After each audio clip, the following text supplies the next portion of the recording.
Hello everyone, welcome back to our YouTube channel. अभी हम करेंगे नेक्स्ट क्वेश्चन। यह है क्वेश्चन आईडी। ठीक है। Consider the sequences A N and B N defined by A N दिया है, बी एन दिया है यहाँ पे। ठीक है। Which of the following statements is true? कौन सा सही है?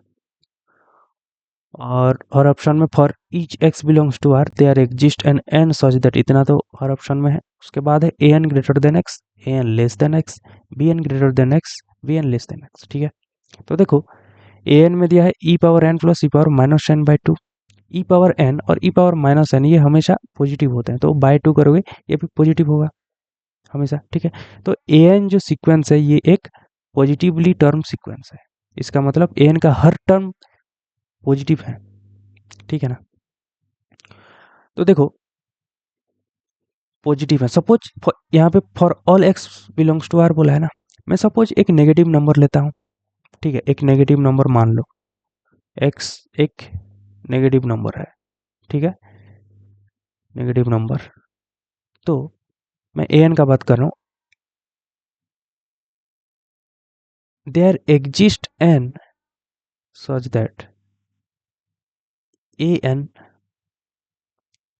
less than x। Option two में ऐसा दिया है, a n less than x दिया है। Okay. There exist N N such that a n less than x। x क्या है? एक पॉजिटिव नेगेटिव नंबर है। तो देखो, नेगेटिव नंबर से छोटा a n सीक्वेंस का एक टर्म रह सकता है क्या? नहीं रह सकता है, क्योंकि a n जो सीक्वेंस है इसका हर टर्म पॉजिटिव है। तो x से छोटा, एक नेगेटिव नंबर से छोटा a n सीक्वेंस का टर्म कैसे रहेगा? नहीं रह सकता। यहाँ पे for all X belongs to R बोला है, लेकिन मैं जब एक्स नेगेटिव लूंगा तो ऐसा कभी भी नहीं होगा। तो ये गलत हो गया। क्लियर है। अब देखो, B N sequence A N plus one divided by A N. A N तो पॉजिटिव है, तो ये बी एन भी एक पॉजिटिवली टर्म सीक्वेंस है। बी एन भी पॉजिटिव है, मतलब हर टर्म बी एन का पॉजिटिव है।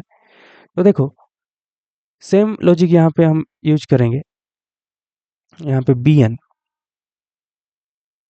एन सीक्वेंस का हर टर्म एक पॉजिटिव नंबर है। एक्स को मैं नेगेटिव मान लिया हूँ, तो एक्स से छोटा बी एन का टर्म रह सकता है क्या? नहीं रह सकता है, क्योंकि बी एन का हर टर्म पॉजिटिव है। एक्स एक नेगेटिव नंबर होगा तो कैसे रहेगा एक्स से छोटा? ठीक है ना। तो ये भी गलत हो जाएगा। ओके। देखो, इसको और डिटेलिंग करेंगे तो देखो क्या होगा यहाँ पे। This is A N is nothing but cos hyperbolic N. Clear है। तो देखो, कॉस हाइपरबोलिक एक्स का ग्राफ कैसा होता है? ऐसा होता है। ये जो लाइन है ये y is equal to one. ठीक है। ये एक्स एक्सिस, ये वाई एक्सिस। और cos hyperbolic H X, cos hyperbolic H, cos hyperbolic X. तो इसका जो रेंज होता है ये होता है वन से लेके इन्फिनिटी। ठीक है। रियल लाइन पे ड्रॉ करेंगे इसका रेंज, सेट को यहाँ पे वन, इस साइड इन्फिनिटी।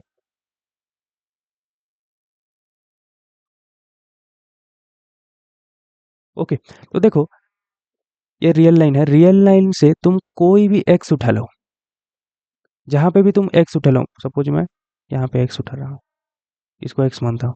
तो एक्स से बड़ा ए एन सीक्वेंस का टर्म रहेंगे, क्योंकि ए एन सीक्वेंस का टर्म यहाँ पे सब बिलोंग करें। तो कहाँ पे भी यहाँ पे एक्स उठा लो, तो इससे बड़ा ए एन सीक्वेंस का टर्म रहेंगे ही रहेंगे। तो ऑप्शन ए में बोला है for each x belongs to R there exist N N such that A N greater than x. ये सही है। ये सही होगा तो बाकी सब गलत हो जाएगा। तो correct answer is option one. इतना से क्वेश्चन सॉल्व हो गया। लेकिन देखो, बी एन को और हम स्टडी करेंगे यहाँ पे, और क्यों हुआ ये हम यहाँ पे समझेंगे। तो देखो क्या होगा। तो बी एन हो जाएगा e power n plus one plus E power minus of n plus one divided by e power n plus E power minus n. इतना क्लियर है। ओके।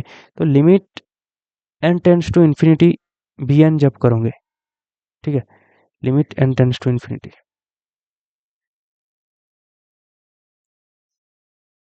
ये आएगा ई इक्वल टू ई। तुम खुद करके देखो, ये आएगा ई। इसका मतलब बी एन जो सीक्वेंस है ये कन्वर्जेंट है। कन्वर्जेंट है इसका मतलब बाउंडेड है। क्लियर है ना इतना? B N sequence is bounded. तो यहाँ पे मैं फिर से रियल लाइन ड्रॉ कर रहा हूँ। यहाँ पे सपोज ऐसे बाउंड इसके बाउंडेड है बी एन सीक्वेंस, तो ये है इसका बाउंड। तो इसका अंदर में बी एन सीक्वेंस लाया करेगा, बी एन सीक्वेंस का हर टर्म लाया करेगा। क्लियर है? Minus infinity to infinity. तो सपोज मैं x यहाँ पे लेता हूँ, x बिलोंग्स टू आर बोला है ना, यहाँ पे मैं x लेता हूँ। तो देखो ये x से बी एन सीक्वेंस का एक टर्म मिलेगा जो कि x से बड़ा हो सकता है, x से बड़ा हो सकता है। लेकिन मैं x सपोज यहाँ पे मान लेता हूँ, x दिस इज x। तो x से बड़ा, x से बड़ा यह बी एन सीक्वेंस का टर्म यहाँ पे लाई करेंगे। बी एन सीक्वेंस का टर्म लाई कर सकता है क्या, मतलब इस साइड नहीं कर सकता है। तो यहाँ पे for all X belongs to R दिया है, तो ये गलत हो जाएगा। मतलब कौन सा option, for each x belongs to R, देखो there are exist N N such that B N greater than x, ये गलत हो जाएगा। ठीक है, तो देखो अब मैं सपोज एक्स, इसी को मैं एक्स मान लेता हूँ, दिस इज एक्स। तो देखो बी एन सीक्वेंस का एक टर्म मिल सकता है जो कि ये एक्स से छोटा हो। तो इस साइड देखो यहाँ पे बी एन सीक्वेंस का टर्म मिलेंगे। चलो ठीक है, सपोज मैं इसको मान लेता हूँ x, ये है x। तो इससे छोटा बी एन सीक्वेंस का टर्म, मतलब इस साइड बी एन सीक्वेंस का टर्म मिलेंगे क्या, नहीं मिलेंगे। ठीक है, तो फिर से यहाँ पे for each x belongs to R there exist N N such that एक बी एन सीक्वेंस का टर्म मिलेगा जो कि x से छोटा होगा। ये फॉर ऑल x बोला है, तो ये गलत हो जाएगा। ठीक है ना, ये ऑप्शन भी गलत, इसीलिए गलत हो गया। तो हमको पहले से ही आंसर तो पता चल जाएगा, ठीक है ना, डिस्कार्ड करके। ओके, तो correct option is option 1। Clear है? थैंक यू, मिलते हैं नेक्स्ट वीडियो में।